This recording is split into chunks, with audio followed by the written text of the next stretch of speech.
Stefan Ungai, Shakespeare Muswiri, to give us a start this day with a prayer. Morning. Ekaso. Bonjour. Okay, HSM. Okay, nobody from Ghana here. Assalamu alaikum. Wa alaikum salam. Okay, thank you very much. Okay, I am Dr. Kemi Akiode Adebayo, known as Dr. Mama K, and I'm really sorry I came in late, but it was not intentional, but I'll leave that story for another day. But yes, we're celebrating Africa Day today, and I see a lot of family members here. Sister Khadija, Mali, my brothers up there, and I can see all the beautiful clothes, everyone is wearing. Thank you, Councillor Dineo. Thank you, Councillor Walker as well, for gracing this occasion for us. I don't know how long I have, but I'll try and keep it short. I wanted to write it down, okay, just to stay on focus, because I talk a lot. And when I was asked about where I come from, I regard myself as a world citizen. I was born in Nigeria, so I'm Nigerian by birth, I'm British by marriage, and I'm South African by residency. So I claim to be an African, more than anything, and a world citizen. So welcome to Africa Day 2025. This is a collaboration between Bold North Africa and Black Queen Africa Creations. Bold North Africa is a problem-solving social enterprise that transforms the lives of young people, women, and marginalized communities, tackling poverty, inequality, and social injustice through education, entrepreneurship, and creative industries in Africa. We'll actually be exhibiting some of our unique merchandise that we're trying to introduce as a form of income generating here. So help us spread the word. So yes, the Africa we want. As we celebrate Africa Day, let us reflect on the Africa we want to build. A just Africa where our diversity is celebrated and our collective strength is harnessed to drive progress. An Africa where our youth and women are empowered to reach their full potential, where justice, equity, and prosperity are the guiding principles. Okay, what are the facts? We have over 1.4 billion people across 55 countries in Africa. We have a beautiful cultural heritage. We have made significant strides in years. But anyway,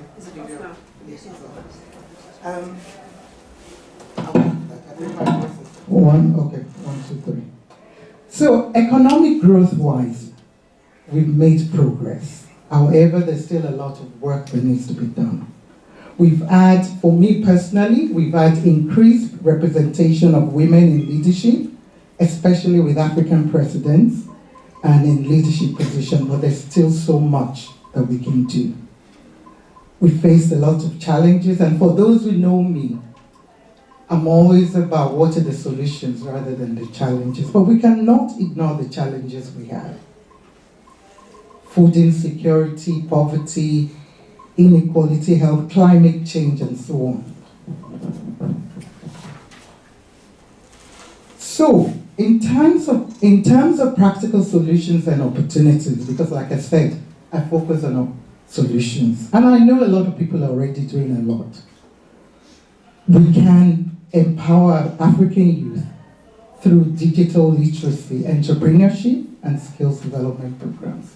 And I know here we have Ma'am Sheila, we have Sister Dija, my dear sister MJ, who are doing a lot of work in Delft, and of course Councillor Dineo doing a lot in terms of skills development. And we can support our women to promote economic empowerment, leadership, and mentorship. Mentorship is really, really important. So yes, the theme for the African Union this year is Year of Justice for Africans and People of African Descent through Reparation.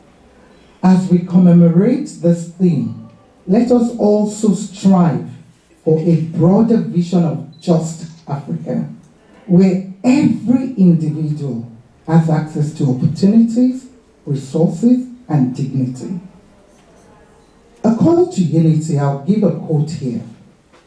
African strength lies not in the individual parts, but in the collective power of its people. And I think that's one thing I try and do, working in collaboration with people. So we need to work together to continue to build a brighter future for Africa where every person can thrive. So my call to action, I know it's too early in the day to ask for a call to action, but it's to continue to inspire and empower each other to make a difference. We need to share our ideas, because we always feel, oh no, I'm the only one, but we need to share. We need to think about being more innovative. We need to support African businesses and entrepreneurs. We need to advocate for policies and practices that promote equality, justice, and progress. Together we can build the Africa we want. And I know we've got our politicians here who work on policies, and thank you so much for taking the time, to be here. I know it's not easy, but we need to continue to push more and be more intentional. I want to acknowledge the incredible work of Black Queen Africa, a true champion of African excellence. Our theme for Ekeme Funa, which we'll be screening later today, is a testament to our talent and dedication to telling African stories. We need to tell more of our stories. We're doing that through Impact Africa, and I know some of you we've already interviewed, and I know my sister there, she's doing a lot as well through her work in the media. So let us continue to work together in unity to build the Africa we want, where every individual can reach their full potential and contribute to the continent's growth and prosperity. So I'd like to just say thank you. I know, like I said, we still have votes of thanks later on, but I want to just say thank you for taking the time, to come. It was exactly 5 minutes. You are a good girl. Thank you so much. And I'm handing over to the Black Queen now. Thank you. Good morning, ladies and gentlemen. Good morning, Africa. Good morning. As Mama K mentioned, that we turned away reservations yesterday, and because we thought we were full, because we were full. But anyway, it's okay. It's part of being African. One thing that as Africans we need to learn is to respect time, is to be, to keep your promise and to what you have promised. Anyway, the reason why we're here today, as Mama K also said, let me first make this disclaimer. I'm a Pan-Africanist. I'm a very proud Pan-Africanist, and I'm an activist for human rights. I stand for the ones' voices that they cannot speak. I talk about issues people don't talk about. I'm one of those people who's not really liked by my South African people. I'm South African, by the way. But I've been a victim of misidentification because Zimbabweans think I'm Shona. Not even Zimbabweans. If I go now to any supermarket here, they speak English to me because they think I don't understand their language. One Shona lady was angry with me the other day because I spoke English, and she said, that is what you people do when you came to South Africa, you start speaking South African languages. So I'm Kenyan. One lady came to the shop the other day and asked me, when am I going back home? Because I lost my language, which is now the Luo or Swahili. So that makes me so proud. And every African country I travel to, I'm always confused to be from that country. So that's why I'm saying I'm just from Africa. I'm a member of the Africans Rising organization, which is a worldwide movement, African movement. We are working on a few issues that we need to work, especially with economy, youth, all the other topics, but mostly the issue of borderless Africa. My South African fellows wouldn't like to hear me talking about this Because I'm glad that I see young people there, because now we are relying on you guys to carry this message through, to help open the minds of our people. Our people, I mean South Africans. Because if I say borderless Africa, I say, we don't want that here, we don't want them here. These people will flood into our country. These people are doing this and this and this and this and that. Yes, the people are doing this and this and this and that. But why and how? Briefly, these people, when I say these people in South Africa, foreigners, Amakwerekwere, Amakwecha, whatever you want to call them, they come to South Africa illegally, right? We know that some of them are here illegally. But how do they get to the country? First question we should ask ourselves as South Africans. There's borders all over. I think there's about 5 or 6 borders to South Africa. How do they cross those borders without proper documentation? And the funny thing is, all the people who will be saying they are here without documentation, if you were to ask them what that document is, they won't tell you, because they don't know, because they've never been to that border. Okay. So they come into the country through the border, where the Department of Home Affairs is standing there and SAPS is standing there, but people still come in through them. I'm talking about what I've experienced. I've been to 3 different borders, and every time I go there, things are happening. And one time I was in Bay Bridge coming from Zimbabwe, and they said to me, I got off the bus, they said, Ndarama, which is money. And I took out my South African passport. They said, oh, it's okay, you can pass. Then I asked, what is the meaning of that? They said, you just give them money with your passport and you pass. Nobody checks why you're coming to the country, for how long. And I went to Nigeria, and in Nigeria, I swear, that same Nigeria that has so much fraud, I swear, they took my suitcase. My panties were flying on the air because they're checking and checking and checking. But us, when they come from Zimbabwe, from Mozambique, from Namibia, when they get there, we ask them for money. And poops, money pops in, and then you walk your way through. Whose fault is it that they are here illegal? 1. 2, okay, they are now here. Where do they stay? Can someone tell me where the foreigners stay? Not areas, but which houses? Where do they stay? Which houses they stay at? Okay, let's talk about mostly the ones who stays in our townships. Khayelitsha, Delft, Danone. Where do they stay? Which houses do they stay at? Say no? They rent it. They rent. Which houses do they rent? Your South African houses, right? The same houses that these ladies here and their cabinet work hard for you guys to get, and we are taxed 5,000 and 10,000 a month for you to get. As South Africans, you have the houses now. What do? You give it to these people. Then you come and complain and say we don't want these people in our country. Who's keeping them here? Who's keeping them here? I'm looking at South Africans now. Look at me. I'm really disappointed that there's that. But who is keeping them here? It's us. Exactly. Let's think about that. Let's think about that. We are given houses for free, 2-bedroom houses. We rent them out to the foreigners. And then we complain that they are in this country illegal. We open the borders, we take bribes, and we complain. We're complaining about partners and Nigerians and drugs, right? Did you know that there are some police vans who are on the payroll of the Nigerians? And those vans, they carry the same drugs. These vans are from where? Are they from Nigerian vans? They are returned South African Police Services. All these drugs, we don't make drugs in South Africa. They come from Colombia, from wherever. We have 2 harbors here, we have Cape Town, we have Durban. They go through there. Who's controlling those big ships that comes there and those big containers? Who controls that? Foreigners? Nigerians? Is it not South Africans? Now they get the drugs here. The drugs are here. They are distributed.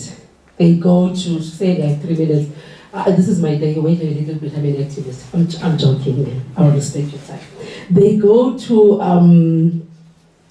they land in parklands, right?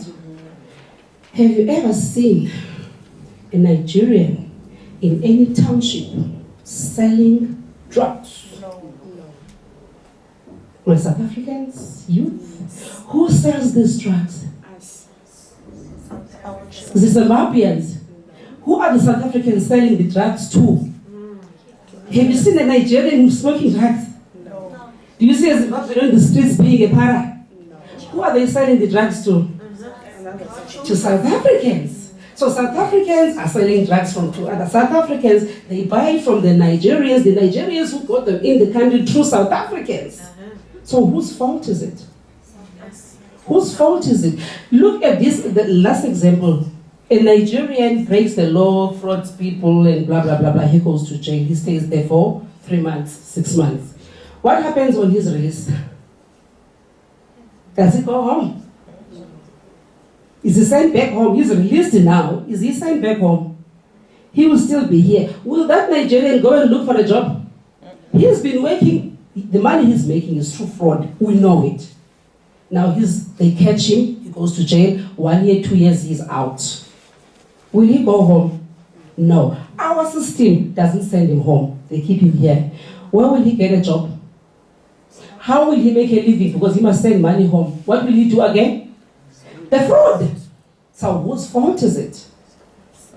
You go and stand there on the queues and vote. Which is a good thing. But the people that you vote for are failing you, South Africans. I'm basing this one on you specifically. It's the people that is failing you, the people you vote for, your system. Because if our system was so strict, we wouldn't have an issue of foreigners doing all the things in our country. And by now, nobody will be uncomfortable with borderless Africa. We need the borderless Africa because we need to trade. We need to be free to go to any other country. But your country needs to tighten its securities like it's doing on the other African countries. This lady is very jealous of me. Anyway, because we don't even have time, but that's all we are here for today. Besides celebrating what was started by our grandfathers, we're here to say, let's learn to live like human beings. My last word is humanity before nationality. Let's stop killing other people, please. Thank you. Thank you very much for the opening remarks, and I hope that people on the floor, we are highlighting these messages and wise words and taking it from here to the community, because what they are highlighting now are the things that we need to discuss at ground level. Thank you so much, Mama Kay and Blackpin. Now I will hand over to our panelists. I will be starting with Councillor Walker. She is going to talk about women empowerment. Please listen, take messages. We will have time for questions and answers. Thank you so much, and over to you. Thank you.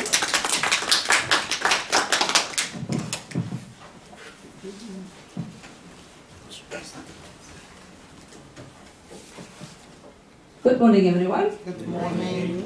This morning, I rise as an African queen, African woman, and to share this platform with many other women in leadership. I'm Councillor Francesca Walker. I'm the Ward Councillor for Ward 26. I'm an executive councillor. I'm a chairperson of the sub-council, and I do want to thank Mama Africa for the opportunity in recognizing me as one of the leaders within our city of Cape Town. I've met Mama Africa some many years back at a very tender time in my life when my husband passed away in my arms of COVID. And she came to my home to come and see how I'm doing. And we've kept in touch over the period of time. I was asked today just to give a little bit of hope to those women out there that are maybe struggling or finding themselves or just looking at what is possible for us to rise. Now, as a woman now in leadership as a politician, I serve the Democratic Alliance within the city of Cape Town, elected within 2016. And my colleague next to me that serves the Delft community, and I see our MC is also from Delft, and I see I've got community from Delft here, so they are taking over the atmosphere here in the auditorium.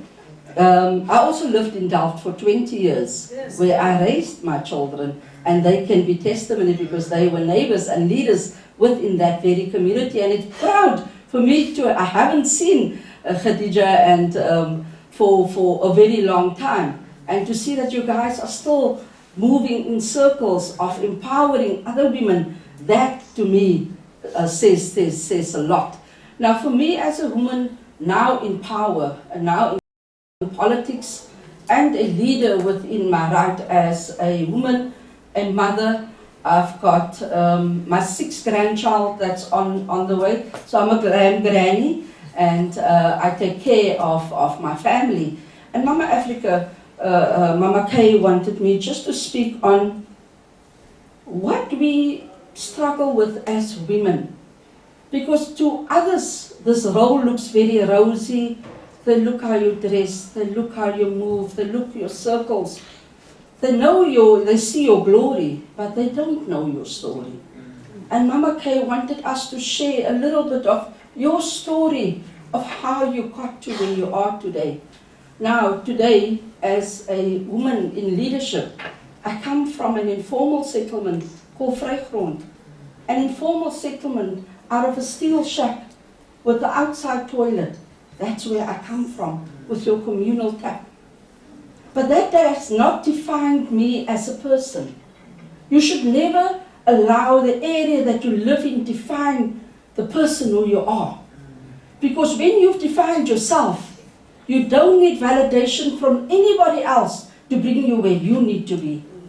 When you've made that decision, that you know where you're going and your vision is clear, nobody else can sway you off that road when you are focused to where you need to be. And you're going to find a lot of people, family, friends, that's not going to stand in the gap where you need to be. So be very careful who you align yourself to, who is in your inner circle. You need to make your inner circle so small so that you can protect your dreams. You need to protect your vision and not share everything out there. They say you need to confuse the devil. Because when you put your dreams out there, there's other people that want to kill your dreams. So you keep everything close to your heart. So I've come from absolutely nothing, from a father that has left my mom when she was 8 months pregnant. We are 6 children. My dad left. He's still alive. He lives in Durban. I haven't seen him for 45 years. He's never returned. But look how great God has risen me to stand here as a beacon that we don't need nobody else but ourselves and God. All glory and grace to our Heavenly Father for where I am today. I could not have made it today if I did not remain on my knees, always asking for guidance, always asking for protection, and always paving the way to where I'm going to walk. So to all of the women, we might be happy amongst other people. Our face shows that we are happy people, but we never know who got up this morning with a challenge. Because we wake up, we dress up, and we show up. And we walk within that faith. We don't allow anybody else to deter us from where we need to be in life. Now, when you've determined that, you are the strongest that you can be. The blessings and the glory that God has set aside for me, and no man shall take that away from me. I believe that when God sets a plan and a purpose for you, then you will walk within your purpose. And I am at a space where blessings surrounds my life. I've had lots of losses, but still God says, if you believe in me, and if you grow within my word, then I will guide you. I will be your light. We just need to be focused on who we are. We as women, and not as a colored woman. I am a woman of strength. I am a beacon of hope unto others. For women to rise to whatever challenge you find yourself in. Know me. My name is Dineo Zandile Masiu. I'm born and bred in Cape Town. I'm Xhosa. My mother is Sotho. I'm married to a Sotho. My story is my life in politics. A woman in politics. that is a very sore point for most women. Because back in the days, women used to get in politics through a man. But now we get into politics through the power that you have. It's not who you know and what you know now. It's the things that you've learned in the past that pave you for what you are.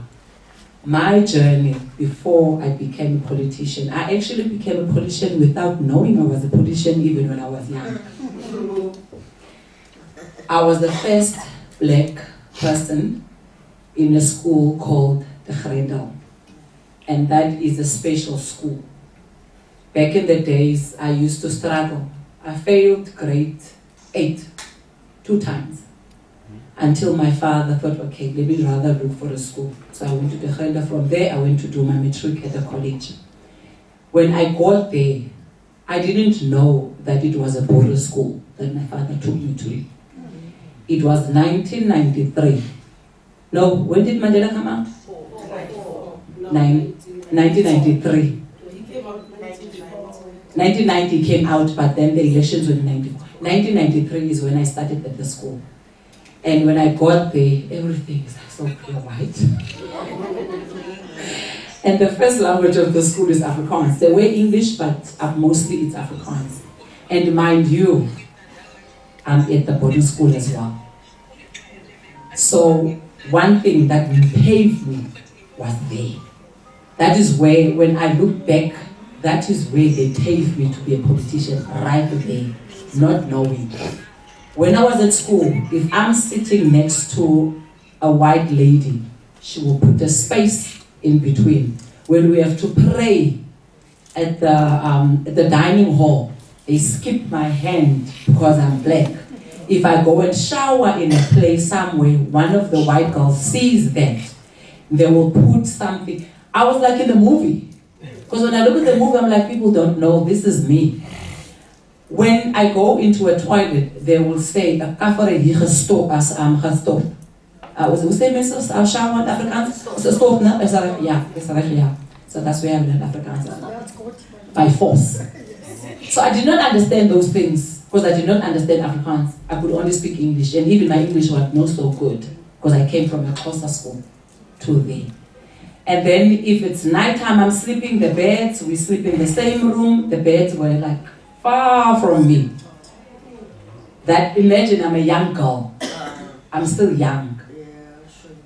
But one thing that I've learned, after Mandela was freed, I couldn't vote because I was young. But when I came, because that day, I think we were given a whole week, if you remember, it was 1994. So when I came back to school, now, who was the boss? In 1994, we came back and the flag had to come down. You should hear how they cried. It felt like somebody died in that hall, including the principal, who used to stand when, in my school is one of those, you don't even see a paper. So after break, the principal will stand, because it was very short, he will stand there, and then you will stand there and say, "Ik sien die papier daar zo, mensen kan zien, as a cover in the school." The whole school. Oh, the principal will say, if there's a small paper there, and then you say, I can, yeah, there's a paper there, you can tell there's a black girl here. It was like that. So, and then came I didn't even know what was Ngozi Sikelel back then. I couldn't even sing, but I murmured it like nobody's business. And I stood there like, I was the only one, and then everybody looked at me. Nobody knew whether I'm singing it right or I'm singing it wrong, but I'm just singing it like nobody's business there. And they were crying because the stem has to come down. And then after, I realized something. In the room that I was in, there were white girls who were English. They were scared to come out because they were not against they were against of what was happening. I realized then, it's not when you see a white person, it doesn't mean they are racist. And the way we look at them differently as black people. We are the ones who are racist now. If you look at how things are in this country, We are the race. We are racist to our African brothers. We are racist to white people because we feel now we are in power. And we are abusing that. And then after they came to me, and one of them said, you know, my mom loves Africans, and I didn't believe them back. Up until one of them that I fought with I used to fight shame, I don't want to. That was the only way I could, you know, Africans, it's only that. So they would make fun of me during break time if I catch one of you, when you are alone, I beat you up like nobody's business. So this one that I beat up, and then the friends came during lunchtime, and then I asked them, what can you do? So one of them was an English girl, and then they told me they were against it, and some of them were even colored, but they had to act like they were Boers and they were white because of what was happening at the school. They were running away from what was happening. And I ended up becoming friends with the one that I beat like nobody's business. I started becoming a family member. I went to her house once, and only to find out her father has a girlfriend that is colored. You see how much was hidden? And then from there, I was a bridesmaid. My white friend, she's pale white, not just white, one of those with red hair. That one. So that is where I paved my political life. Women in politics. From there, I started understanding what is politics because I didn't read about it. I didn't hear about it. I lived politics in my life. And when I met a guy called JP in Kailicha, because I had a group, I used to collect kids in back in the days in Kailicha. At the age of 16, I started a group, and I used to turn my father's house upside down, and I'll get kids, and they will come and eat at my house, and I'll teach them to dance and drama and all of those things. That's what I used to do back in the days. And I even was voted as the leader of the year in Kailicha. I think it was 2001 back then. So from there, I then met someone who got me into real politics, which was the famous JP Smith. He was walking in the street of Kailicha. They were doing a cleanup because I love doing things. I'm a very busy person. I went to them and asked, what are you guys doing? No, we're just cleaning up. It was a DP back then. We're cleaning up. I said, I'll call my kids. We'll come and clean because this is our area. I don't want people to clean our own area without. So I get up all the kids for they clean up. After that, they said, you can sign up. What is this? No, I didn't even know it was a political party back then. But I signed up. I said, oh, I love this organization because I'm used to organizations. I love this organization. And then as time grew, I started seeing myself in politics as a woman. But it was tough. It was tough as a black woman in politics. Especially that time it was white political party back in the days. Not even one colored or white person was there. But we pushed through because you bring things up, uncomfortable things, like the sister was saying. When you're a politician, you need to talk the uncomfortable thing. You cannot be comfortable if you are a politician. People know me even now in Delft. I don't care whether you're ANC or whatever. I will push whatever agenda that you are pushing. If it means that I'll have to be a lamb, I do that. I remember, when was it, before I was even elected, there was a housing project in Delft, in Eindhoven. And I was a ward committee and I was a DA. Very strong. A year before I became a councillor, mind you. And I already put in my name there, but there was a project and people were fighting the project. The names that came out, it was mostly young people. And we've asked for a list, and I said, I'm going to fight. I want people over 60 people that were on the waiting list for over 30 years. I want that. And I was there in front. And they know almost I'm very loud. Yeah! Can someone take your bloody DA? I'm a DA myself. You got it. I don't care. I don't care. But this is about the people. That's what you do as a leader.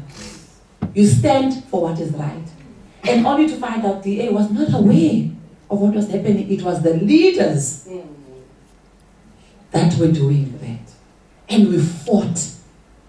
And we fought. And now when I was inside, as a politician, as a woman, when you walk as a woman, you can see it's a clean leg, it's a clean leg. And then you walk and then the person will say, oh, she looks cute. Oh, I hate someone who says I look cute. Especially when I'm wearing my counselor face. I demand respect. Because you wouldn't say that to another man. I wouldn't say that to another man as well. So I turn around. I said, did you say something? No, nothing, counselor, just... And that was the last time anybody ever said that. And then there's this thing in politics. That's one of the things that I want us to talk about. Where people say that when you are in politics, you need to have a man next to you. That was one of those things I was told. How did you get in? Did you sleep with somebody? Yeah. Because you are a female, most. You are black or you are colored, and this is the, that's how they see it here, is a white party, but it's not. But they want to know, how did you get in? Whose back did you scratch? They don't know your story. They don't know your story. So being a black, or whether you are colored, or whether you are white, as a woman, it's tough. Because we do 10 times more than men because we want to prove ourselves. A woman, for me, I have to drop my kids and then go to work and then handle, whether it's the hospital, it's the school, the street lights, it's the organizations, anything you can think of that you see when you walk out here, the first thing you see in front of you, I need to handle that.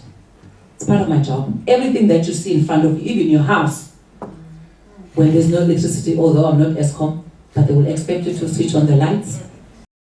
They will expect you to have the roads proper. They will expect the drain to be sorted. That same woman must help another child who doesn't get to school, who doesn't get SASA, who doesn't get IDs. That same woman needs to live there. I need to go and fetch my kids and drop them home. Come back to my work. Sometimes I ended up working from home from there. While I'm working, who do they call? Even if daddy is there. Mommy, my homework. Late, daddy is coming. What are we going to eat, mommy? Like today, before I came here, I had to sort out 2 of my kids. Yesterday I told them now I forgot my ward committee meeting. I had to sort out one that was going on camp. And one today is going to a karate competition. I need to sort that out. But the husband is there. I need to prepare for him and the child the food for them to eat at the karate thingy and still come here. And then from here, I must go and sort out the other things. That is woman power. That is what we are, the same as any other woman as politician. But for us, it's much tougher. Because the expectation is very high. But one thing that I thank more than anything in my life, the grace and the power of God that sustains me. Because my husband knows when it comes to me and God, I'm sorry, even at work, my sister, when it comes to Easters, you don't see me anywhere near any meeting. I don't care. When it comes to my time with God, you can take everything that I have because I know what is done for me. So that is the life in politics. Thank you.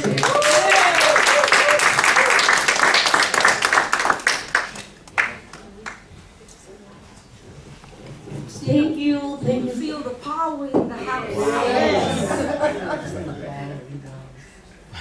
Women are powerful.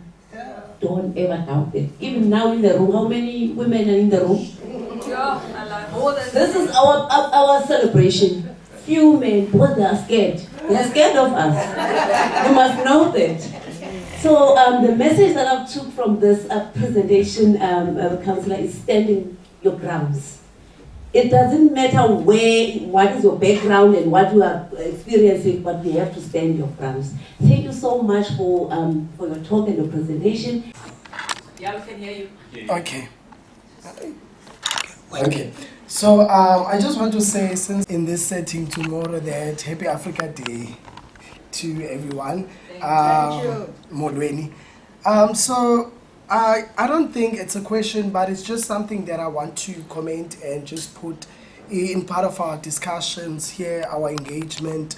I think the theme says that the Africa we want. Now I have something, I've been thinking about this theme or this type of engagement or whatever that's said, the Africa that we want. As a young person, I think we need a healed Africa. We have to start there. We need to heal Africa as an entire continent. Then I want to say to Mama Dineo, I listened to your speech, and you are talking about how we, as Black South Africans, are racist in this time and age. But how are we racist as Black Africans after, like South Africans, after the TRC, which dismally, in my opinion, did not achieve its cause? It is not racism, but I think it's that healing was not there and it was not served. And now we are serving ourselves as these walking bitter people. Now, honestly, the statement would be, how do we teach each other to reconcile and implement a diverse, united nation through education, art, and African-based Ubuntu campaigns and projects? In this room, therefore, we can engage as politicians, activists, and activists and leaders of change how to get these campaigns and projects. Oh, I didn't even introduce myself. My name is Tumani Olwetu Mkengwa. I'm from an organization called Phefumula Queer Collective. This is us. So as this collective, what we basically do, we are part of the LGBTQI plus community and also allies. So we do advocacy for queer people, for queer learners and students around Africa, around South Africa, around Cape Town. We do campaigns that we do theater, poetry and music to showcase the struggles that we have as queer people on such a platforms. Thank you very much. To greet everybody who's here and say may God bless this platform. I want to thank you very much, the both of the two councillors that are here. My name is Betty, born in Zimbabwe, and pure African. And when I met Queen, I thought she was doing music, but I'm so surprised. She went right into the bones of my flesh. I was born to make things happen. I actually don't understand change because I don't like change. I want transformation. Change is very difficult and very challenging. It's a problem to me because wherever I see people trying to change things, they fight. But whenever people try to improve what is there, they unite. Most people don't understand what is unity. I am seeing unity in those two women. Unity is to improve someone's efforts. We as Africans, I like this young man, what he's saying. I thank you so much. May God bless such spirits. And when I look at those two women there, my mother and my sister, when I look at them, I'm blessed. I feel the Spirit of God moving in me. This is the platform that I was seeking for many years. I wish you guys will come to start help Zimbabweans mothers in South Africa. Those you see wearing tankies and socks with 7 kids, they're broken. My destiny is to go to Zimbabwe now because my prophecy is saying I should go home and heal my country. Zimbabwe is going to be a great country. All of you guys are going to see it. We have been here for circumcising. We have been circumcised. God brought us here to learn things that are good and bad. We have learned enough. For 40 years, the Lord is speaking with me about Zimbabwe. It's time we go home now. We will raise the flag to unite all Africans with peace and love. It's time. You must see what I'm saying coming soon. When the Lord spoke to me, he said 2026 is going to be a great change for our country. So I want to thank you as my brothers and sisters, and I love everything that is happening here. But my question and my request is, please, can we start a movement to educate young Zimbabweans in South Africa. They are struggling with cultural abuse of men who gave them many kids, and you have heard what Councillor said. You struggle with 10 kids, 2 kids, what more? A woman with 10 kids, they're broken. Please, kindly help those women who are coming from Zimbabwe. Don't look at them and make mockery, take pictures, and you hate them. It means that you're not seeing another woman's pain. Cultures are paralyzing us. And I'm telling you, all my life I've been dating Xhosa women. And right now, I'm really single to a point that I'm confused. I've realized, thank you. I've realized that Xhosa women are broken. Very broken. They are very angry, aggressive, and to a point that if you're dating her, you look at her and you see another man standing right in front of you. You understand? And remember, she's got 3 kids from 3 different husbands. And you ask yourself, why is it that she's not learning that she came to a point where she should correct, and she's continuously defending herself because she's broken. When I meet people, I learn them. If I could do this. This is my 2 words, last one. When I meet people, I want to learn. If I could compete with this person or complete that person, most people, they are competing in their relationships. That's why things doesn't settle well. But if you feel that I have to complete, for me, I believe someone with 95% and one with 5%, they are all equal because they need each other. Thank you.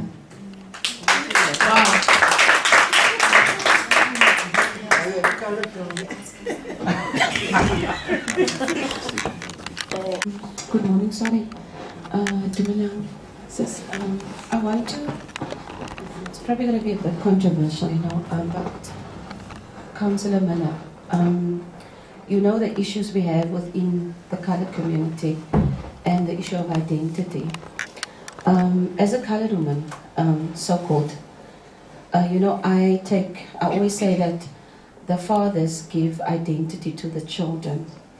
And when I grew up, my dad was very travelled in the 70s, and he used to say, if you have 1 ounce of black blood, you're black, and it wasn't an accepted statement in the Mitchell's Plain coloured community. But I grew up with that narrative and that idea that I'm black, that I'm African. It was a thing. It wasn't a thing in the Cape Flats.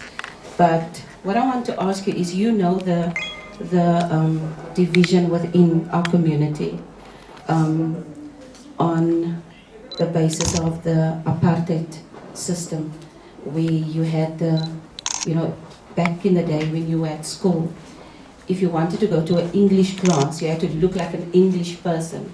So there was an idea of what you needed to look like to go to an English class. So everybody that looked a certain way, or like myself, you would go to an Afrikaans class, even though you requested for English. So how do we as coloured women, or as coloured people, try to, or the government, when will they get rid of the term in order not to create more? Because that term was used to divide people. So when do we change that narrative? And also, Daneo, you were absolutely right when you say all of us in this country are racist, all of us. It's not a black-white coloured thing. And people say that black racism is because of a reaction to something that happened. You choose to do what you want to do. You choose to say that I'm allowed, or whatever they say. Coloureds choose to use the K word. Whites choose to use it. We choose those things. It's not a reaction from what happened, because a 30 or 20-year-old cannot tell me they understand the fullness of apartheid. It's the same with white, what they call it, the white privilege. They can't say that, because of 10 years ago or 20 years ago, this is not my issue. But it is your issue when you actually apply those things and use it to your best interest and for what you want. So how do we change that? Because we have to be honest with ourselves.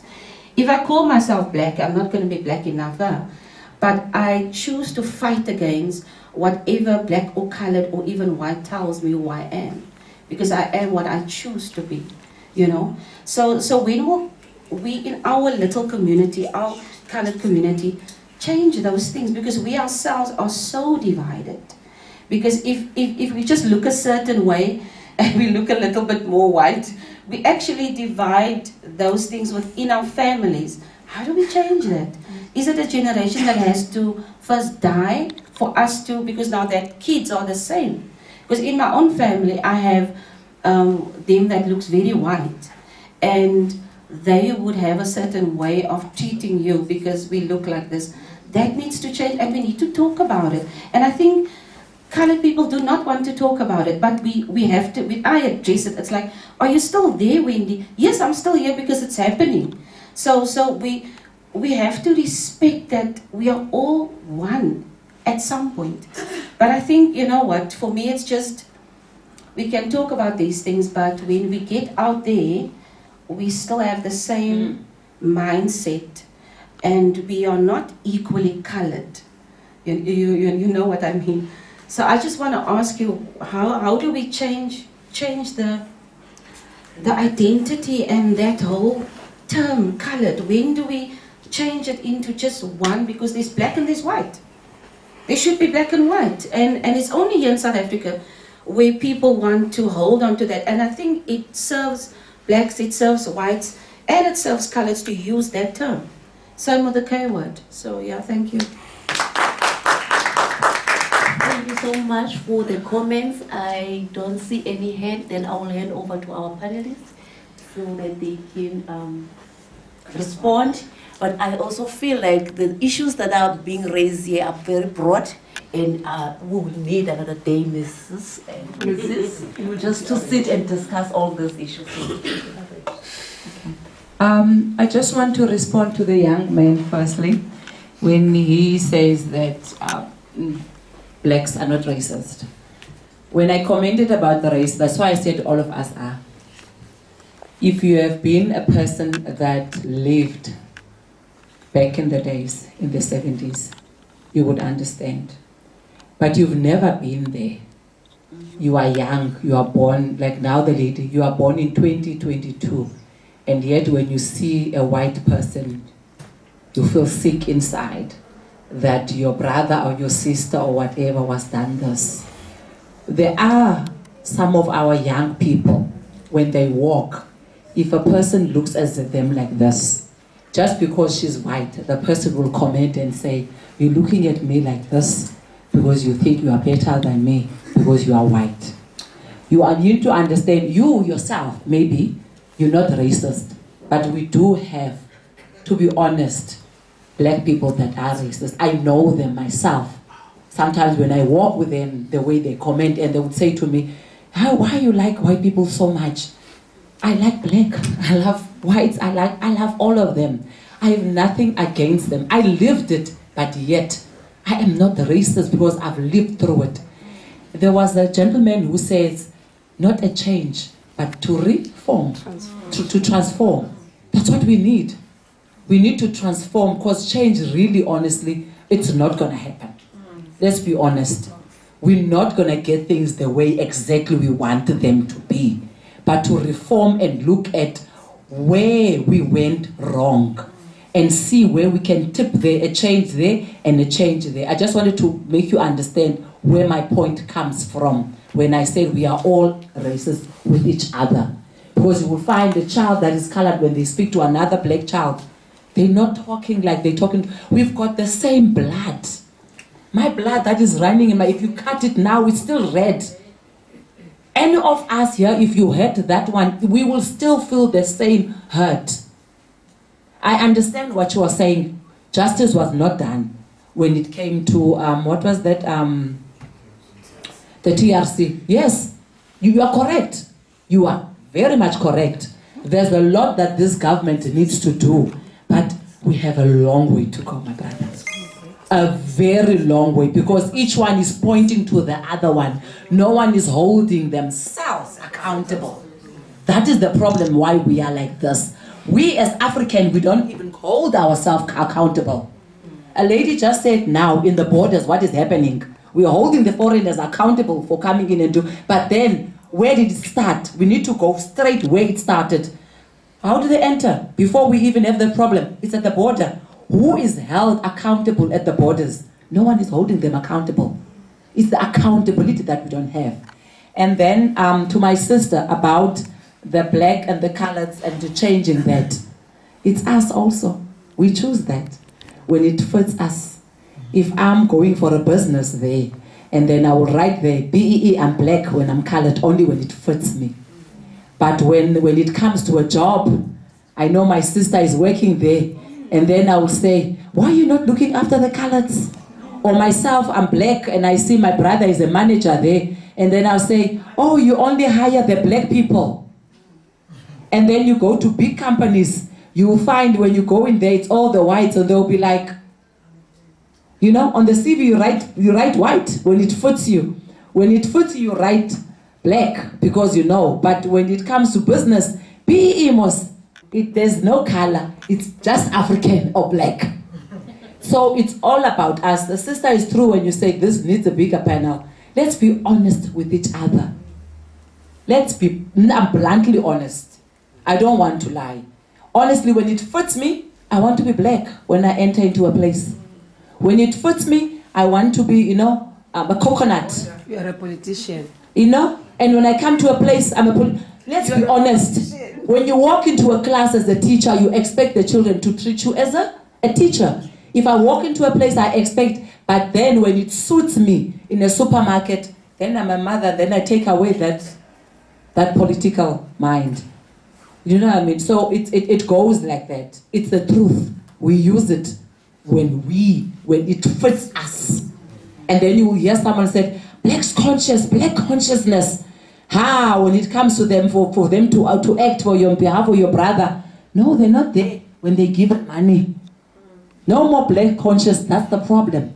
We are being bought. Thank you.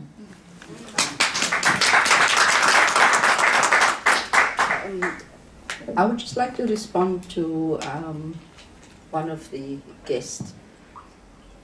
You grew up in Mitchell's Plain. I also grew up in Mitchell's Plain. I grew up in Eastridge.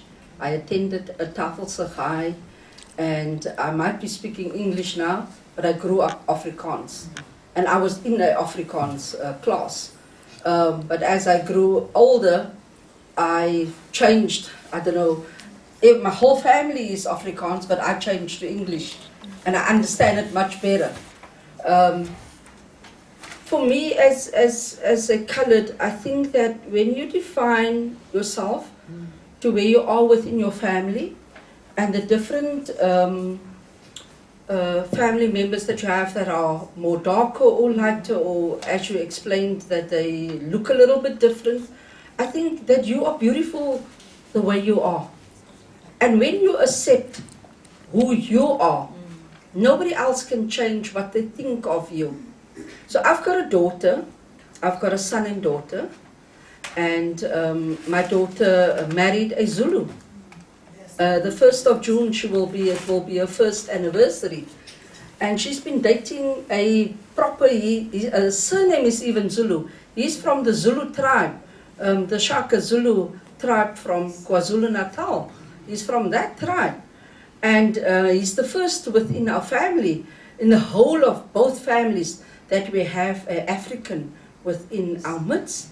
And he was welcomed open arms to being within our family. My daughter is a beautiful girl. And the man that she has beside her is Simpiwe. And he loves from her hair to her toes.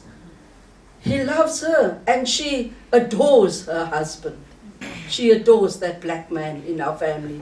When I tell him that here's the black man coming in, and he even calls me mom. Before he got married, he called me mom. So the respect goes both ways. If you are colored, if you are white, if you are black, it depends on how you were raised as a person within your family. And sharing that love. I've got a beautiful little Zulu queen, princess. She's 8 months old. My daughter is, my little one, granddaughter is 8 months old, but my daughter is 7 months pregnant. The same mom. Sure. So I said they are building the Zulu clan here within Cape Town. But it is lovely to have that diversity in our family and embracing his culture, embracing our culture as colored. And when I started cooking, I love spicy food. And he says to me, Mom, curry is not what he's grown up with. But now when he comes to visit, he asks me to make curry. So we learn from one another, even if it is a different culture, if it is within our different families. When you exhume and accept who you are, and you pass that on to others, they accept you. So be the queen that you are. Be the queen that you are within your family. And whoever wants to say whatever about you, that is you. Own your identity, and nothing will sway you from where you need to be. Thank you. Thank you so much. Thank you for your input, and thank you for our engagement as well. Now we are taking a break. Popcorn break. But please, let's be back at 25 past 12. We come back here. Thank you so much. So why this is xenophobia film? We witness this, and what is causing this? It's not because South Africans, as they were, are unfriendly to Africans. It's because of basically scarce resources. That is why it is.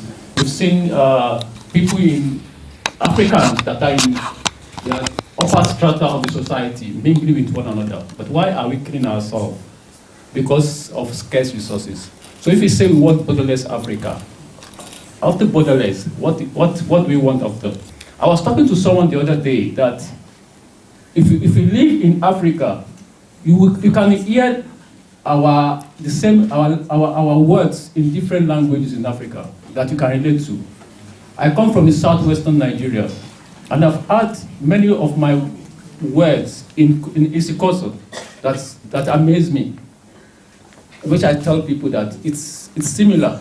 What does this say? That we are the same people that moves around in Africa and settled. So the more we see ourselves in one another, then that is the more that we can't just say we want to kill someone. So what is festering this? Basically, it's scarce resources. When we say Africa we want, we should highlight and we should know what Africa do we want. Africa's Institute for Security Studies said the Public Violence Monitor has recorded over 200 xenophobic attacks and related incidents over the last 8 years. Over 330 people have died across South Africa. I wonder what you see in her that makes you ignore me. Me? Yes, you. Sometimes I look at you and I see a very good man with terrible taste.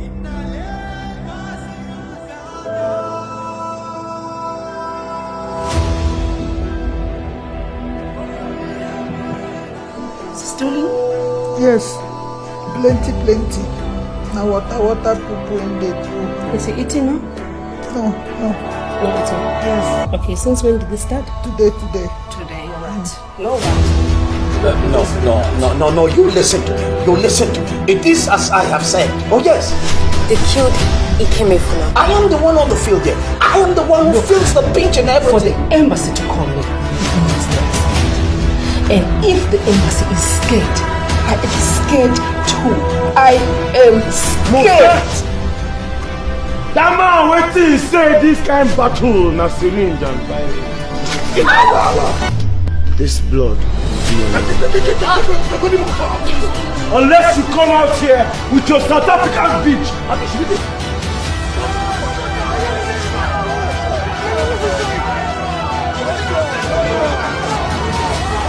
One teacher, you're dying down, son. They drew the first blood. Now let's burn this place down. Stop it! Nami, you are God ever. You know they hear you and they come out while they said what? They drive you. No, it is driving. Plus you train a man.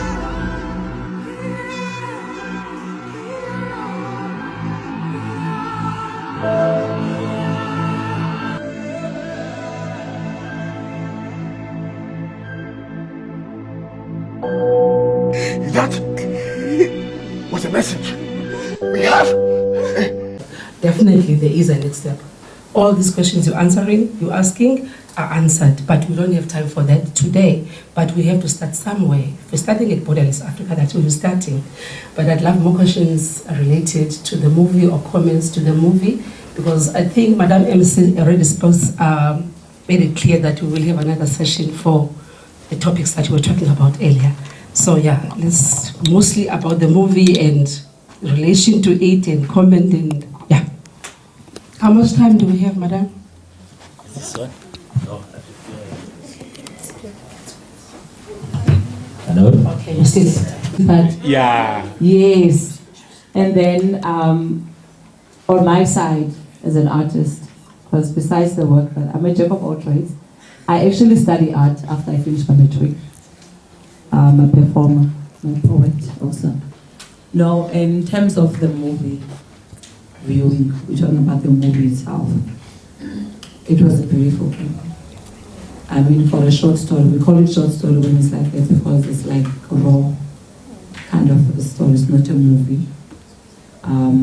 It was beautiful to see how you guys portrayed things as they are. There was no questioning as to what is happening, even if some of the language we could not understand, but the way that it was portrayed, we could understand what is happening. Even when someone talks without even having the action, you could see also on the facial expression as well. And I want to say to the directors, they did very well. I was just hoping maybe these kind of things can go to the schools, especially the multiracial schools.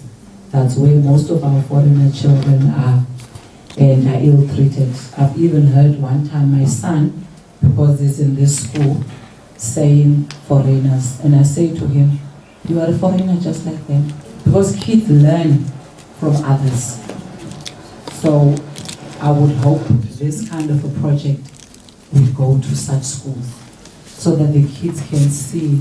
Sometimes there's things that we do not know the impact that it has. Like this, I like the fact that it shows the other side of the world, not here in South Africa, because we know xenophobia here. But the question is, while the xenophobia is happening here, what's happening to our brothers and sisters there, on the other side with them? How would you feel if your sister and your brother was on the other side, and then this is happening? You hear on the news that your sister has been burnt there, and you are sitting here in South Africa and thinking that, no, they're here to take your jobs.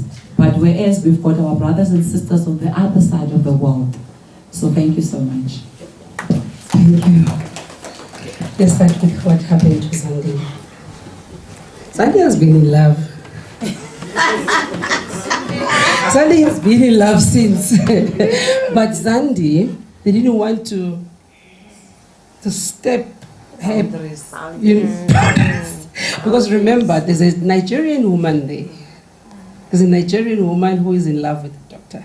But the doctor is in love with the South African. Isn't it what is happening now? Yeah. My brother said he dated Xhosa girls only.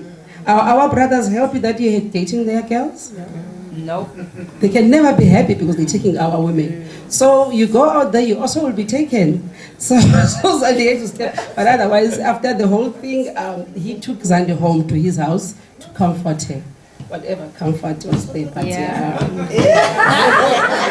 Okay, Zandi, I have a question. I have a question for Zandi. Okay, the question will come. I'm still on Mem's comment. So on what you commented, thank you so much, Mem. That is the whole idea. That is why the film was the concept. I came up with the concept for that exact reason, and I went to shoot the film in Nigeria for that reason, so we can feel how it's like, because we always kill them here. We forget these people have families. See the role of the guy is playing in the community. He's the one who was getting medical supplies from this side, sending them to people in Nigeria, but now he's killed.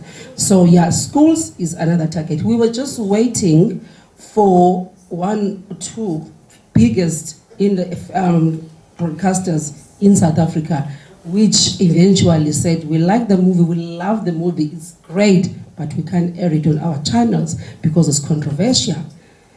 That's South Africa for you. But anyway, it's now out in America. Americans are enjoying it on Amazon and other platforms. So we will come to schools. No, it's out there. If you have Amazon Prime and I forgot the others, but you can just type it for Ikemefuna, you'll find it.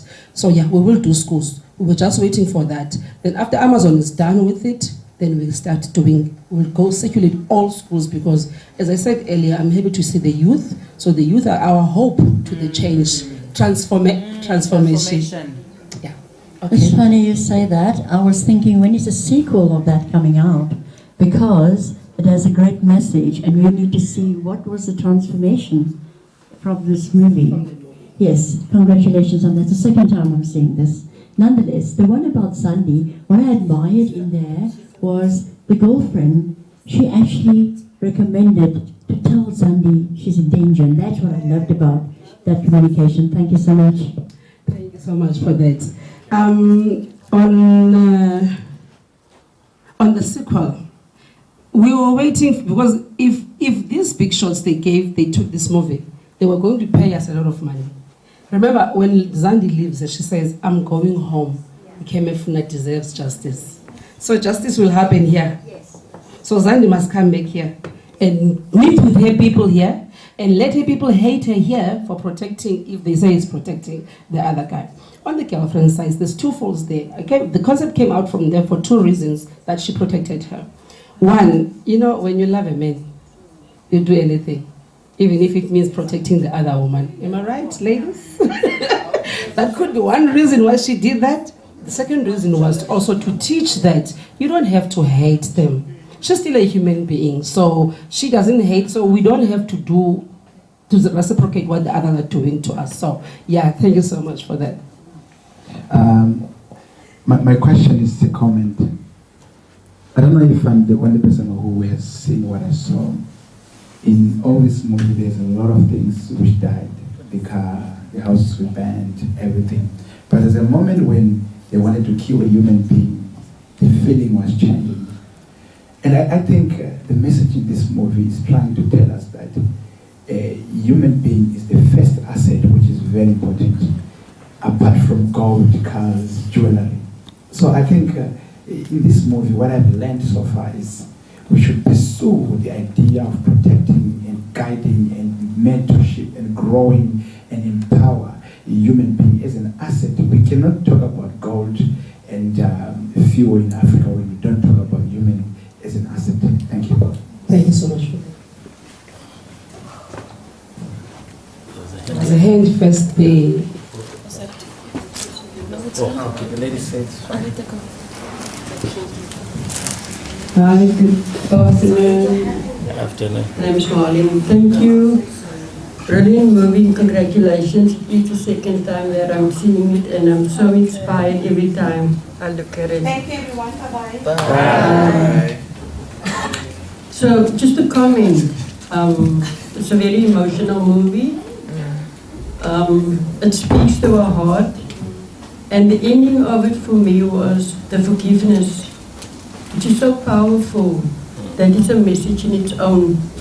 And the guy at the end, he must have forgiven himself in some way to forgive Sandy also. And so that must have been a healing for him. And I'm sure in the next sequel, it will be the healing process as well. Indeed. Thank you. Thank you so much.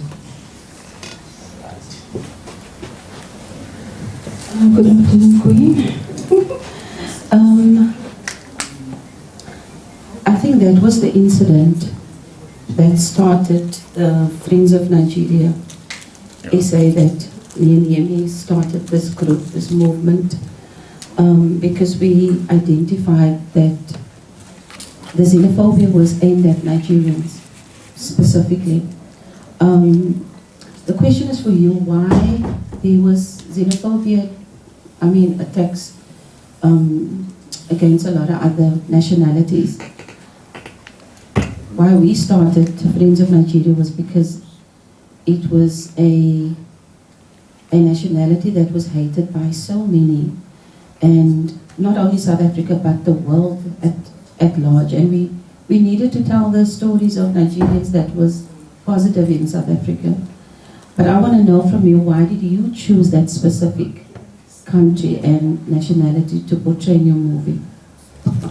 Good question. As you have said, we all know, everybody in South Africa, hatred starts.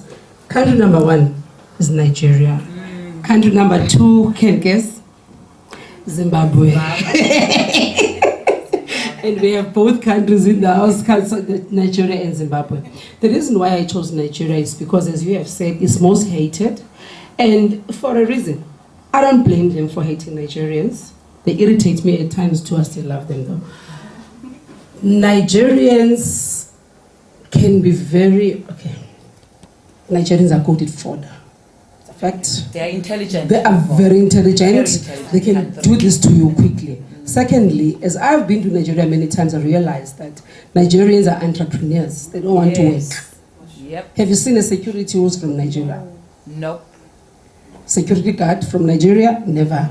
Because that's in them. They are grown to be entrepreneurs. They are grown to make their own money. So when they can't get their own money, then they must do something to make money. So I understand the reasoning behind it. But now, unfortunately, we judge them based on the few wrong ones that we know. Whilst there is the other part. I always make this example for you. In this room here, who is from Eastern Cape? Who's from Eastern Cape here? Okay, almost every Cape Town in the house. Are you not from, you're from Kokuleto, I remember. Okay, but your parents came from Eastern Cape, right? These people, me included, I'm not from Eastern Cape, not from South Africa anyway.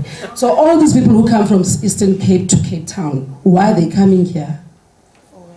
For a better life, looking for opportunities, and when they get here, their families, every December must they go home, you see.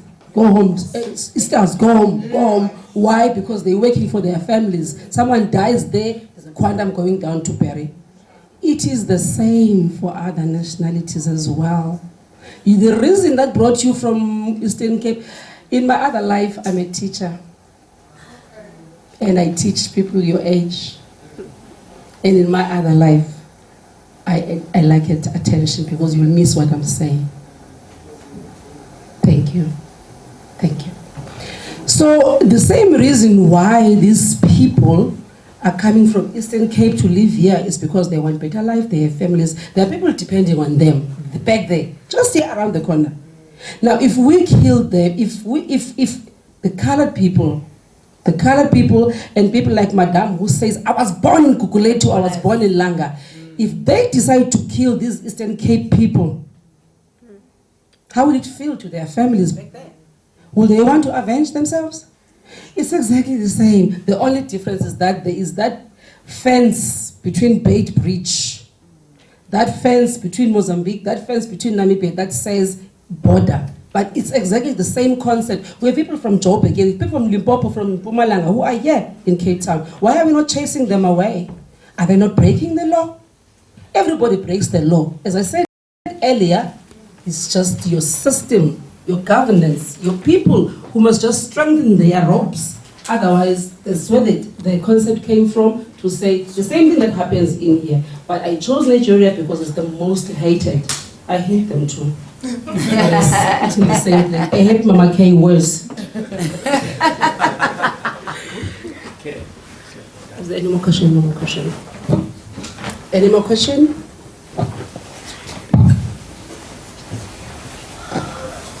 We're almost done. I just want to, I hear you are actually talking about the schools also now from the beginning, how you teach the children and things like that. Yeah, from the Eastern Cape people come to the Western Cape. They do come to the Western Cape, but I don't think that is actually sometimes for work, sometimes they're looking for wives. But in any case, sorry, can you repeat that again? they come for work. If you look in the Western Cape, how we actually got informal structures. You understand? Because look how is Delft. Just look for example. If I'm talking about Delft 1990, and you look at Delft now, Delft is really a disaster. And the other thing is this, I like what you are saying. You actually go and focus on the schools. And if you look at Delft, Delft is an integrated area. And that is where our children, and especially where it come from by the grade 8s and the grade 6 and 7s, on them to focus, to take that racist remarks out. So I would like you to focus on Delft also. No? Thank you. Thank you so much, ma'am. You know what? If I still work with Mama K, I'm sure she will select Delft first. I know she loves Delft. She's also my queen. The schools are really important because that is where all this where they learn everything. It's so sad, as I said, I'm in school as well, when they call each other foreigner, you don't call other people foreigners. You don't call them because you are also a foreigner. Hate the people coming from Eastern Cape. If you go back to them and say, where do you come from? It's going to be an argument for another day. So the message that comes with the movie is, we are aware that there's illegal foreign nationals in the country, but as I stated earlier, whose fault is it? How did they get here? Where do they stay now? Are you not part of making them staying here illegal? So who are you complaining to? Secondly, you know what to do. In South Africa, there's one thing I like. If you want your voice heard, you just make noise. We are very good in making noise. Yes. People are complaining every day that in Parklands, girls are there, drugs, what. Yeah. They know the houses. What are they doing about it? Nothing. Why can't they make the same noise they make when they don't want Malema speaking the truth in Parliament? Yes. So it all lies with us as well. They are doing the wrong things, but let the law take its course. If only our law can get. But we like it, we don't like it, we believe it, we don't believe it. The change is coming. There will not be borders. There won't be borders. We are breaking the borders. That we are going to do. We are going to be able to move in any country freely. Doesn't matter if it takes the years of me dead, I'll die at 95 anyway. But it doesn't matter if it takes that. And unfortunately, South Africans who don't like this must just take a chill pill because it's going to happen. But the only thing that's needed in this country is for our government to start working on doing what they should be doing. You can't take a person to jail because they frauded. Keep them there for 6 months, and then when you release them, you still keep them in the same country.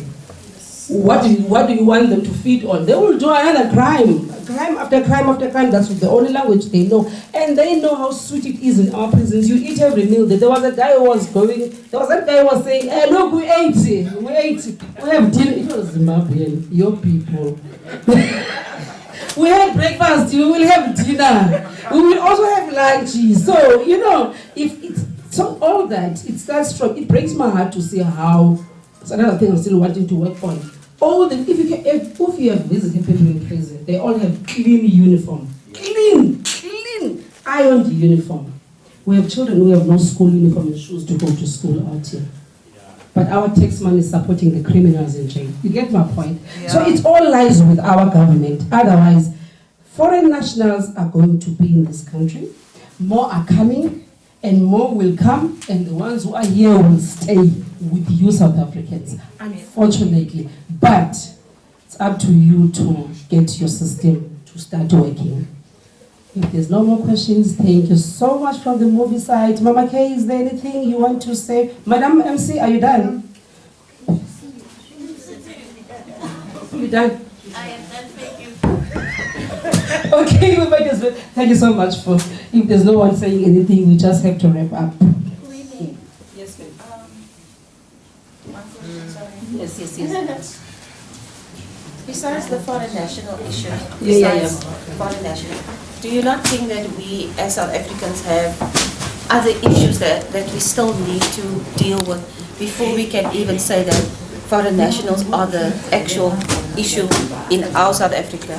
Within our own self here, amongst our own, we have issues that we have not dealt with yet. Definitely. And as we said, we are going to have another table sitting where we discuss these issues and come with solutions.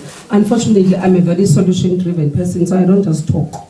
So if you are in any space with me talking, then it will be time to apply whatever you talked about. So we will have another session. Mama K promised us that when we are done here, we will be outside getting some refreshments. Unfortunately, we couldn't have them inside here. But thank you so much to everybody who's, you would have done a lot of things out there, but you decided to come and spend the day with us. Africa will unite. Viva Africa, viva. Viva borderless Africa, viva. Wow, a round of applause for filmmaker, the one and only. Okay, well, we're just going to round up. I've been asked to do the closing remarks. I'm not going to say so much. But before I do that, if you will indulge me, I just want to acknowledge, so I'm kind of doing a vote of thanks as well at the same time. So I want to first acknowledge all of you, especially all the ladies. I don't know what's wrong with our men. You know, you normally don't dress up, except my young man there. Thank you. A round of applause for him. So with Africa Day, you're supposed to be colorful. So I want to acknowledge all the ladies and young men who made the effort, you know, to dress up. So I'm just going to call you quickly to come to the front. If not call you, but we took a picture earlier, but I want to just show a little bit of appreciation to all those who took the effort to dress up. So my young man, the young girl, yes, yeah, you with the red, okay. Yes, please. At least we wanted something not suit, not English. So not, our MC, very quickly, Councillor Deneo, please, very quickly, it's just going to take 2 minutes. You also dressed, yes? Yeah, Miss Wendy. Yeah, oh yes, you are dressed. Okay, let me just make sure. If you all go that way very quickly, and paparazzi, if you could take a picture. So how many have we got? Let's see those who are teacher, who know math. Very quickly, 2, 4, 6, 8, 10. Okay, we're good. All right. I just want to make sure we're good. Okay, just to say, you know, thank you, we appreciate you, and we see you. So this is something from Bold Moves, one of our products, is to say you were here. Thank you so much. Thank you. The coaster. Yes, you were here. Okay, yes, Sheila. Yeah, of course. Not Sheila. Come on.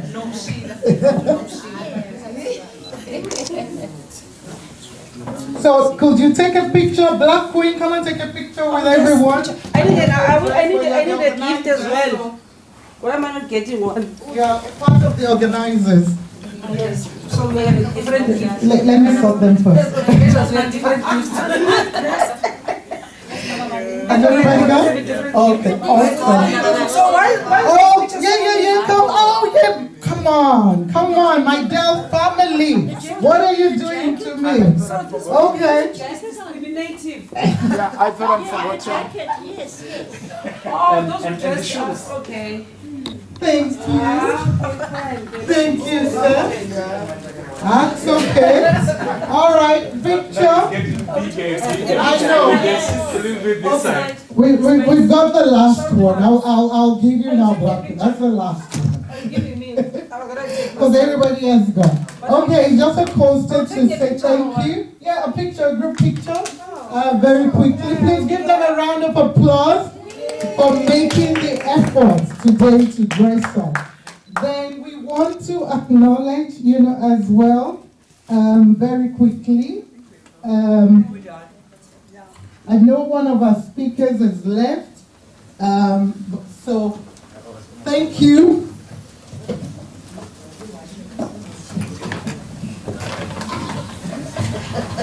So Councillor Deneo.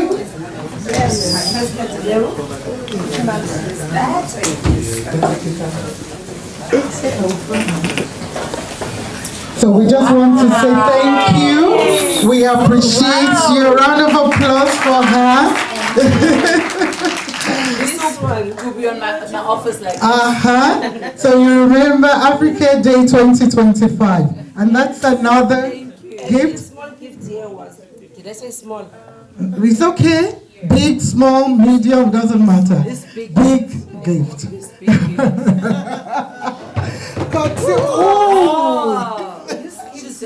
here. I'll buy it. This gift here was sponsored by Malka.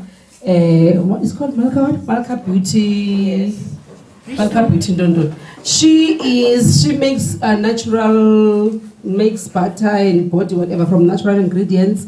I'm one of the best customers. It works well with the skin, especially if you have skin problems like eczema, like me, and whatever. You don't need a perfume. And yeah, I always bully her to do such things. So I bullied her to sponsor us a gift for you. Thank you so much. Thank you. And we do have for Councillor Francesca Walker, just for record purpose. So who will pick up on our behalf? Somebody, anybody, anyone. Please, Gabriella, could you come? I could get it. All right, thank you. Black Queen, could you present, please? She will pick on our behalf, but we'll make sure it gets to her.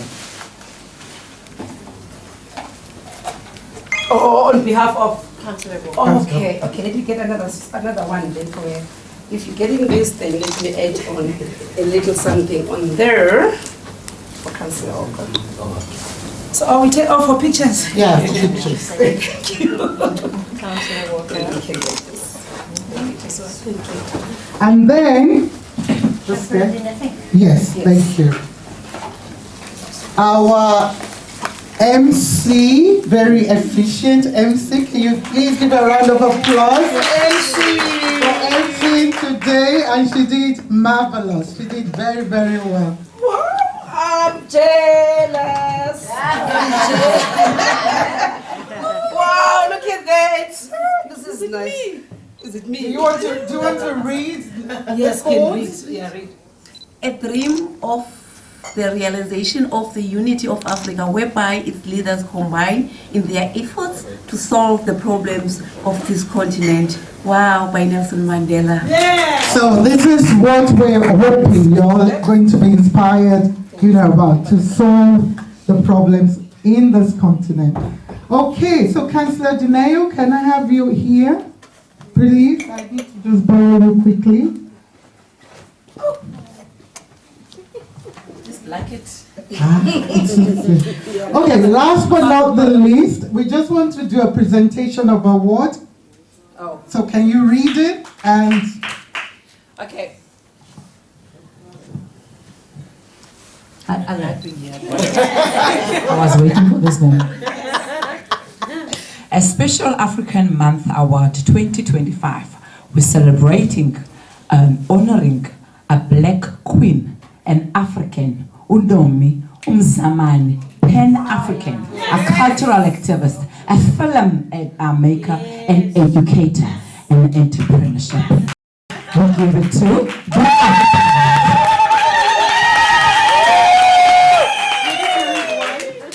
She wants me to read. She wants me to read. She enjoys my voice, eh? Of course. Okay. A passionate advocate for a social change through the powerful mediums of performing art and filmmaking. You embody the spirit of Pan-African, inspiring unity and collectively progress, as you often say. If politics fail to unite us, art will. Your work is testimony that the transformation potential of art to bridge the divided challenges, narratives, and uplifting community through your commitment, through the education you give our kids. You have touched countless lives and positively impacted others in recognition of your tireless effort to educate, empower, and enrich community. We honor your legacy as a true champion of social change.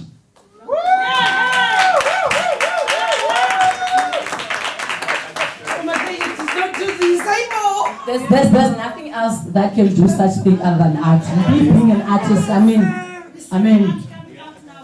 Let me show off. Give it up.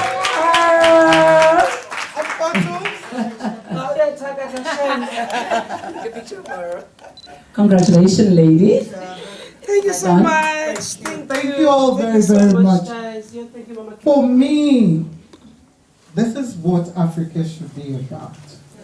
We don't need the big noise. We don't, even if I give us sugar or salt, but the fact that we are saying we see you. Making a movie, I watched this last year. Last year? Last year at Baxter, we were at Baxter Theatre. We did the same collaboration last year. Although this year I was trying to run away and she said, "Oh, we're doing this." Anyway, and I was really inspired because what one person can do. Most of the time we blame our government, we blame our politicians, we blame our leaders, we blame our neighbors, we blame the foreigners. And in the Bible, it's written, foreigners, we're all coming from somewhere, we're all going somewhere, at the end of the day. But we need to start looking deep inside us. What am I as one person? The little you can do, the little you can give. I know there's about 40 or 30, I don't know how many, we ended up being here. But if 40 of us touch the life of one person, or say, like my brother there said, how else can we have the Africa we want? It's by making sure we pull along others as we go. Ubuntu says that. We have the other African adage that says it takes a village. And it takes a village all the time for everything. So who are you pulling along? Who are you supporting? Who are you mentoring? Who are you impacting their life?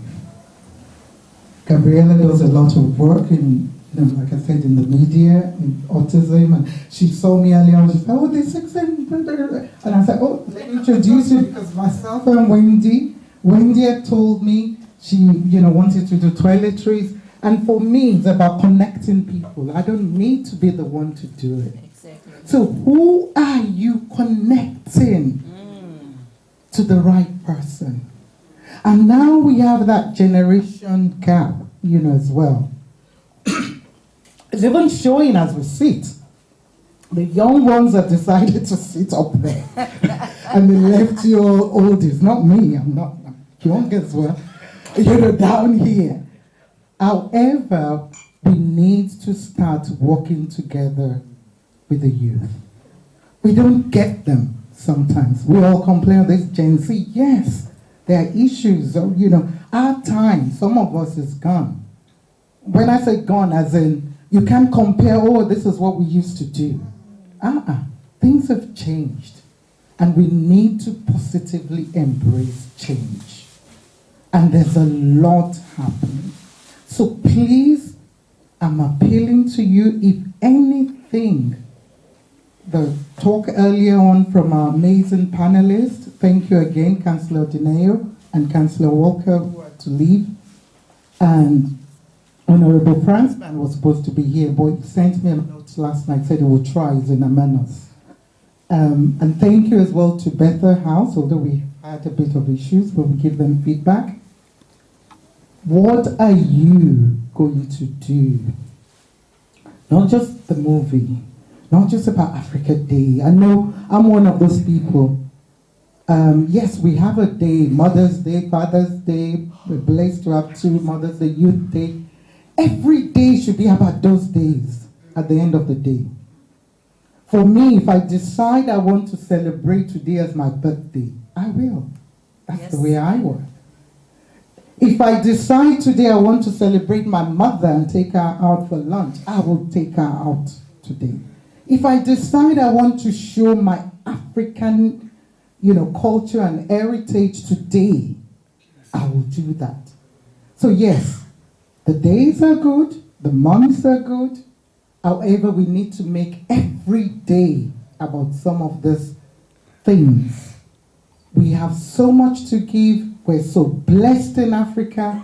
We have the young ones who are coming up, but we need to guide them. We need to help them. We need to give them direction. And we need to listen to them. Because most of the time they're saying we're not listening. We need to listen. We need to engage more in the schools, especially the foundation, because that's where we can change. That's where we can change things. In schools, young people at 5, I believe, they don't see all what we're saying. They're just either friends or they don't like you and that's it. But they don't take it, you know. But we have so much troubles, you know, around the world. So much. Be it in Delft, be it in Marbury, be it in Lagos, be it in Malawi, be it in Kuwait, you know, everywhere in the world, there are challenges and issues, there are problems. However, we need to find ways to focus on the positive. So as Africans, white, black, colored, blue, brown, Muslim, Christian, traditionalist, whatever we are, we need to continue to unite. And we need to share and collaborate more. We need to collaborate more. And real, genuine collaboration. And real support. And we need to sometimes make sacrifice, you know, as well. I know I told you I talk. Because if I don't have anything to read, when I'm talking like this, I could go on. I know. So I'm going to round up there, but I just want to say thank you. We see you. Please as well, don't walk alone. There's a lot of issues of depression, of other mental health issues, and real life issues as well. Struggling with job or divorce or marriage or finance. Don't walk alone. So thank you all. God bless you. Merci beaucoup. Dalu, as we say in Nigeria, Eshe Pukbo. Nagode. Kosi. What else do I need to say? Baya Danki. Yes. Maitabasi. What's that one? Shukran, yes, oh yes, shukran. Thank you all. We are going to set up, we've already cut the cake, and we're going to take them, you know, there, but everybody could have one now. But we have a package for everyone, more than a package, I think in the end, we're going to even give out elsewhere. But we'll put it in a pack for you. We'll set up just by the Grotesque CIT. They've allowed us to put a table there, and we're just going to set up there and even take a picture there if we can, if that's okay with everybody. But have a blessed weekend. Is my sis reminded me, so maybe okay, let me milk it now. She reminded me that, oh, your birthday, and I'm like, yeah. So my birthday is this month, my anniversary is tomorrow, my birthday is Children's Day in Nigeria. So yeah, 27th of May. So thank you for celebrating my birthday with me, because this is what, for me, I love doing. And we will continue the conversation, but I was speaking to 2 ladies out there when they were leaving. They said we should stop talking. I mean, they didn't mean it in that way, but we're doing a lot of talking. How do we act? How do we continue this important, complex conversations? But God will keep guiding us. God bless you.